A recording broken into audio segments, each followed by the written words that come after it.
এটা নিশ্চয়ই আপনারা খেয়াল করেছেন যে জামাত এবং এনসিপির মধ্যে একটা কথার লড়াই চলছে। এই লড়াইটার সূচনা করেছিলেন নাহিদ ইসলাম এবং জামাতের পক্ষ থেকে শুরুতে নরম এবং পরবর্তীতে কঠোর ভাষায় এটার জবাব দেওয়া হয়েছে। অন্যদিকে এনসিপির আরেক নেত্রী সামান্তা শারমিনের একটা বক্তব্য দেখছি, যেখানে তিনি বলছেন যে জামাত এবং আওয়ামী লীগ মুদ্রার এপিঠ ওপিঠ। এই পর্বে জামাত এবং এনসিপির সম্পর্কটা আসলে অবনতি হয়েছে জুলাই সনদকে স্বাক্ষর ঘিরে।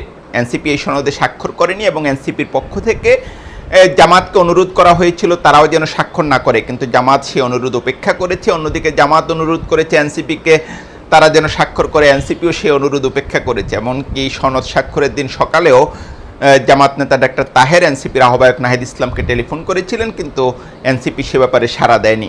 এর আগে আরেকটা বিষয় নিশ্চয় আপনাদের মনে আছে যে জামাত কয়েকটি ইসলামপন্থী দলের সঙ্গে এক ধরনের যুগপৎ আন্দোলন শুরু করে। সে আন্দোলনে আসলে এনসিপি সহ আরও কয়েকটি দলের থাকার কথা ছিল, কিন্তু এনসিপি শেষ মুহূর্তে সেখান থেকে সরে আসে এবং এটা আমি মোটামুটি নিশ্চিত করে বলতে পারি যে এনসিপির এই সিদ্ধান্তের পেছনে উপদেষ্টা মাহফুজ আলমের একটা ভূমিকা ছিল।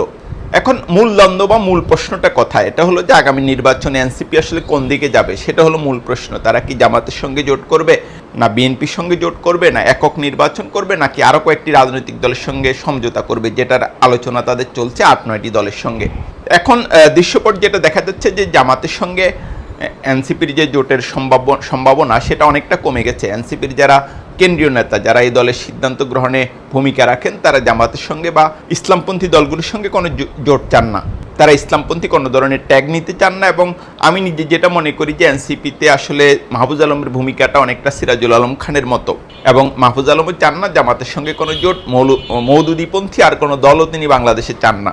সুতরাং এটা নিশ্চিত করে বলা যায় যে এনসিপির যারা কেন্দ্রীয় নেতা তারা জামাতের সঙ্গে জোট চান না এবং জামাতের সঙ্গে তাদের সেই জোটটা হবে না। কিন্তু এই গল্পটা এখানেই শেষ হবে না, কারণ এনসিপির যে জেলা নেতৃত্ব বা তাদের কেন্দ্রীয় নেতৃত্বের একটা বড় অংশ, আমি বলবো প্রায় 70%ই জামাত শিবিরের রাজনীতিতে কখনো না কখনো ছিলেন।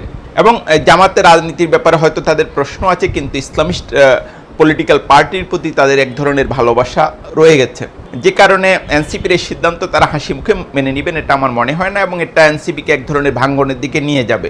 দ্বিতীয় অপশন হচ্ছে এনসিপি কি বিএনপির সঙ্গে নির্বাচনী সমঝোতা করবে কিনা। এখন যেটা দেখা যাচ্ছে সেই সম্ভাবনা প্রবলভাবে বাড়ছে। এনসিপির যারা কেন্দ্রীয় নেতা এবং 2 ছাত্র উপদেষ্টা তারা বিএনপির সঙ্গে নির্বাচনী সমঝোতা চান। আমি আমার কুমিল্লাতে যেটা দেখছি যে সেখানকার বিএনপি নেতাদের সঙ্গে যেটা কথা বলে বোঝা গেছে যে বেশ কিছু আসনে কুমিল্লা বিএনপি নেতারা গ্রিন সিগন্যাল পেয়েছেন, কিন্তু কুমিল্লা 4 আসনে তারা কোনো সিদ্ধান্ত পাননি। তারা যেটা বুঝতে পারছেন যে হাসনাত আবদুল্লাহর জন্য এই আসনটা বিএনপি ছেড়ে দেবে। দৃশ্যত এনসিপির সঙ্গে বিএনপির একটি নির্বাচনী সমঝোতা আমি এখন মোটামুটি নিশ্চিতই দেখতে পাচ্ছি। আরেকটা আলোচনা আছে যে 8-9টি রাজনৈতিক দলের সঙ্গে এনসিপির একটা নির্বাচনী জোট হবে, কিন্তু আমি এটা বুঝতে পারি যে ওই জোট আসলে শেষ পর্যন্ত বিএনপির সঙ্গে নির্বাচনী সমঝোতা আর ভিত্তিতেই নির্বাচন করবে।